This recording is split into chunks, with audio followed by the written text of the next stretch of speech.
Cockroach ಜನ ಹೆಚ್ಚು famous ಇನ್ಸ್ಟಾಗ್ರಾಮ್ನಲ್ಲಿ 14 million followers ಕೇವಲ 4 ದಿವಸದಲ್ಲಿ. ಆದರೆ ಕೇಂದ್ರ ಸರ್ಕಾರದ ಜನವಿರೋಧಿ ನೀತಿಗಳು, ಭ್ರಷ್ಟಾಚಾರದ ವಿರುದ್ಧ ಮತ್ತೆ ಹಣ ತೆರಿಗೆ ಪೋಲಾಗ್ತಿರೋದು ಇವೆಲ್ಲದ್ರ ಬಗ್ಗೆ ಗಮನ ಸೆಳೀತಾ ಇದೆ. ಅಲ್ಲ, ನಿಜಕ್ಕೂ ಖುಷಿ ಇದೆ. ಇದು ಒಂಥರ ರೆವಲ್ಯೂಷನ್ ಅಂತ ಹೇಳ್ಬೋದು. ಈ ಥರದ ಮೂಮೆಂಟ್ಗಳು ನಮ್ಮ ಸರ್ಕಾರ ಎಲ್ಲ ಸರ್ಕಾರ ವಿರುದ್ಧನೂ ಆಗಬೇಕು, ಪರ ಇದ್ದರೂ ಪರನೂ ಆಗಬೇಕು. ಈ ಥರ ಇನ್ವಾಲ್ವ್ಮೆಂಟ್ ಏನಿದೆ ಸಾರ್ವಜನಿಕ ಜೀವನದಲ್ಲಿ, ಇಂಥ ಒಂದು 140 ಕೋಟಿ ಜನಸಂಖ್ಯೆ ಇರತಕ್ಕಂಥ ಈ ದೇಶದಲ್ಲಿ ಒಬ್ಬರೇ ದೇವರಾಗಿ ಹೊರಹೊಮ್ತಾ ಇದ್ದಾರೆ ಕಳೆದ 12 ವರ್ಷದಿಂದ. ಮೊನ್ನೆ ಇಟ್ಲಿ ಬೇರೆ ಹೋಗಿದ್ರು ನಮ್ಮ ದೇವರು. ಅದು ಭಾಳ ರೈಮಿಂಗ್ ಇದೆ. ಮೋದಿ ಸಾಬ್ನೆ ಮೆಲಿನಕ್ಕೂ ಮೆಲೋಡಿ ದೇ ದಿಯಾ ಅಂತ ಹೇಳಿ. ಮೋದಿ ಸಾಹೇಬರು ಮೆಲನಿಗೆ ಮೆಲೋಡಿ ಕೊಟ್ಬಿಟ್ರಂತೆ. ಆ ಪಾರ್ಲೆಜಿ ಅಂತಕ್ಕಂಥದ್ದೇನು ಬ್ರ್ಯಾಂಡ್ ಇದೆ, ಆ ಮೆಲೋಡಿ ಚಾಕ್ಲೇಟೇ ಮಾಡಲ್ಲ. ಅದು ಆ ಪಾರ್ಲೆಜಿ ಅಂತ ಬ್ರ್ಯಾಂಡ್ ಏನಿದೆ ಅದು ಮೆಲೋಡಿ ಚಾಕ್ಲೇಟೇ ಮಾಡಲ್ಲ. ಪಾರ್ಲೆ ಅಂತ ಏನು ತೋರಿಸ್ತಾ ಇದ್ದಾರೆ ಅವರು, ಆ ಚಾಕ್ಲೇಟೇ ಮಾಡಲ್ಲ. ಬಟ್ ಎನಿವೆ ನಡೀತಾ ಇದೆ, ಪಿಕ್ಚರ್ ನಡೀಲಿ. ನಮಗೆ ಆ ಥರದ್ದು ಹೋಗಿದ್ದಾರೆ ಅಲ್ಲಿ ಬಿಸ್ನೆಸ್ ಪರವಾಗಿ ಮಾತನಾಡ್ತಕ್ಕಂಥದ್ರಲ್ಲಿ ನಮ್ಗೆ ಯಾವುದೂ ವಿರೋಧ ಇಲ್ಲ. ಇವರು ಉದ್ದೇಶಪೂರ್ವಕವಾಗಿ ಇವ್ರಿಗೆ ಬೇಕಾಗಿರ್ತಕ್ಕಂಥ ಇನ್ಸ್ಟಾಗ್ರಾಮ್ ವಿಡಿಯೋಗಳು ಏನು ಮಾಡ್ತಾ ಇದ್ದಾರೆ, ಇದು ದೇಶ ಯಾವ ಪರಿಸ್ಥಿತಿಯಲ್ಲಿದೆ, ಅವರೇ ನೆದರ್ಲ್ಯಾಂಡಿಗೆ ಹೋಗಿ ದೇಶ ಬಡತನದ ರೇಖಕ್ಕಿಂತ ಕೆಳಗೆ ಹೋಗ್ತಕ್ಕಂಥ ಸಾಧ್ಯತೆ ಅಂತ ಹೇಳಿ ಇವರಲ್ಲಿ ಹೋಗಿ ಅವ್ರಿಗೆ ಇಷ್ಟ ಬೇಕಾಗಿರ್ತಕ್ಕಂಥ ಏನೋ ಅದೊಂದು ಇನ್ಸ್ಟಾಗ್ರಾಮ್ ರೀಲ್ಗಳನ್ನ ಮಾಡಿ ಕಳಿಸ್ತಕ್ಕಂಥದ್ದು ಎಷ್ಟು ಸೂಕ್ತ ಅಂತ ಜನರು ವಿಚಾರ ಮಾಡಲಿ. ಆದರೆ ನೀವೇನು ಕಾಕ್ರೋಚ್ದಿದೇನು ಹೊಸ ಪಾರ್ಟಿ ಇದೆ, ಅದು ನಿಜಕ್ಕೂ ಹೊಸದಿದೆ. ಇಂಥ ಹೋರಾಟಗಳು ಅಥವಾ ಇಂಥ ವಿಚಾರದಲ್ಲಿ ಯುವಜನತೆ ಸೇರಿದ್ದ ಒಂದು ವಿಶೇಷವಾದಂಥ ಅಟೆನ್ಷನ್ ಏನು ಇಡೀ ದೇಶಕ್ಕೆ ಗಮನವನ್ನು ಸೆಳೆದಿದ್ದಾರೆ. ನಾನು ಶುಭವನ್ನು ಕೋರ್ತೀನಿ. Such hesitations or such unification is much required for this country, because this country belongs to everybody. This country is not a one political party. This country does not belong to any one political party.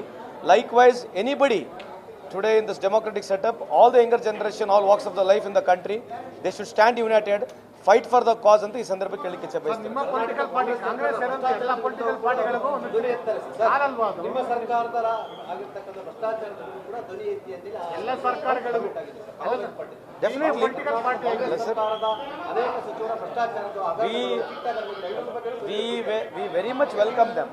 ಯಾವುದೇ ವಿರುದ್ಧವಾಗಿ, ಯಾವುದೇ ಸರ್ಕಾರ ವಿರುದ್ಧವಾಗಿ ಈ ಥರ ವಿಚಾರ ಇದ್ರೆ ಅದನ್ನ ವೆಲ್ಕಮ್ ಮಾಡ್ತೀವಿ.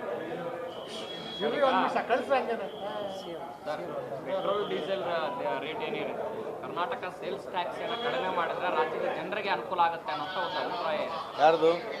ಪೆಟ್ರೋಲ್ ಡೀಸೆಲ್ನ ಸೇಲ್ಸ್ ಟ್ಯಾಕ್ಸ್ ಕಡಿಮೆ ಮಾಡಿದ್ರೆ ಅನುಕೂಲ ಆಗುತ್ತೆ ಜನರಿಗೆ ಅನ್ನೋದು. ಅಲ್ಲ, 12 ವರ್ಷದಿಂದ ಇವ್ರ ಕೇಂದ್ರ ಸರ್ಕಾರ ಸಬ್ಸಿಡಿ ಯಾಕೆ ಕಮ್ಮಿ ಮಾಡಿದ್ರಂತೆ? ಭಾಳ ಇವತ್ತು ಕರ್ನಾಟಕ ಜನತೆ ಬಗ್ಗೆ ವಿಚಾರ ಇರ್ತಕ್ಕಂಥವ್ರು, ಕೇಂದ್ರದಲ್ಲಿರ್ತಕ್ಕಂಥ BJP ಸರ್ಕಾರ 12 ವರ್ಷ ಸಬ್ಸಿಡಿ ಏನೋ UPI 1 UPI 2 ಕೊಡ್ತಾ ಇತ್ತು, ಅದೇ ಥರ ಸಬ್ಸಿಡಿ ಕೊಟ್ಟಿದ್ರೆ ಇವತ್ತು 30 ರೂಪಾಯಿ 40 ರೂಪಾಯಿ ಡೀಸೆಲ್ ಪೆಟ್ರೋಲ್ ಸಿಕ್ಕಿರೋದು.